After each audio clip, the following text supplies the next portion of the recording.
Good afternoon. I'm going to be refuting the speech that was presented by Juan, with the main claim being global warming will occur regardless of actions taken by human beings. The secondary claims that he used to support his stance were that even if all emissions were curbed today, the current trend would continue and global warming would eventually get worse.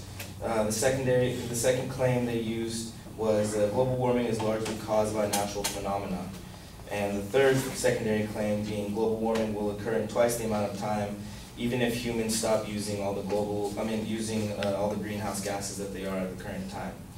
Now, all the evidence that I used to support my claims were provided by NASA, who use specific tools to measure these things. And my response to the first claim is that one was suggesting that even if all emissions were curbed today, the current trend would continue and the Earth would get hotter.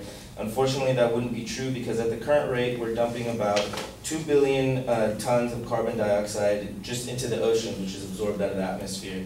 And that's just a small fraction of exactly what's being emitted. And if we were to curb any of these emissions, it would definitely help the ecosystem as a whole. The NASA reports that the heat-trapping nature of carbon dioxide and other gases were discovered in the mid-19th century, and they transfer infrared energy through the atmosphere, and this is what causes these catastrophic weather storms and the changes in the climate that we're seeing. The second claim was that global warming is largely caused by a natural phenomenon, which is actually true, but it's somewhat of a half-truth. NASA reports that over the past 650,000 years, there have been 7 cycles of glacier advance and retreat, meaning the CO2 levels went up, the Earth got hot, and then it cooled itself down. With the last era ending about 7,000 years ago, which was the beginning of human civilization. Over these 650,000 years, CO2 levels have never been higher than 300 parts per million until 1950, when NASA reported that it was actually crossed that point, and as of July 2013, CO2 concentration is at 392 parts per million, which is significantly higher than what the Earth has what the Earth's atmosphere has held over the past 650,000 years, which is an obvious correlation to how high our temperatures are rising. The third claim that he presented was that global warming will occur in twice the amount of time if humans were to stop emitting CO2, but that global warming would not stop altogether. And CO2 levels are so high at this point that honestly, this is why all these extreme events are taking place. And at this point, we just need to reduce CO2 levels back down to as close as we can get to below that 300 part per million that it was before 1950, where the Earth normally cycles itself, so that way it can be on a normal cycle.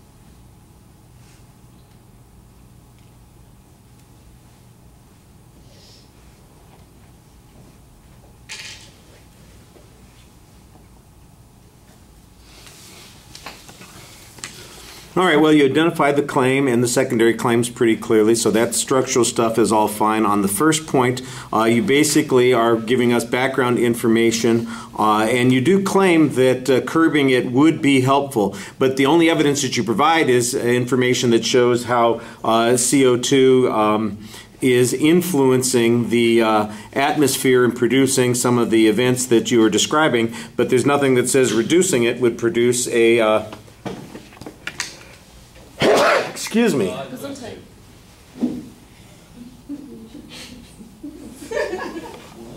I've got another one there somewhere.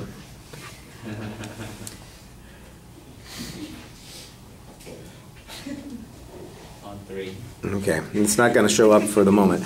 All right, so you don't have any evidence on that point that shows that diminishing the amount of CO2 would make an impact, and that would be most directly contradictory to the point that the advocate was making there.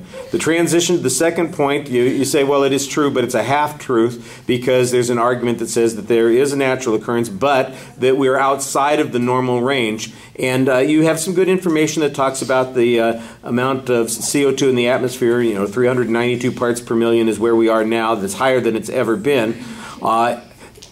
You assert a correlation to the temperature relationship there, and I think that needs to be established with some better information. But the third point, my question automatically becomes, I mean, you say if we would reduce it, would it reduce the acceleration? What reason, how do we reduce it to 300 parts per million? What actions would we have to take that would get it down to that particular level? There's no discussion of what amount of cut in carbon consumption or fossil fuel consumption would be required, or what we would have to discontinue. If every human on the planet stopped breathing, that would probably contribute a lot too, but it's not very practical on that. So it's general information on the subject as opposed to being specific to the particular claim.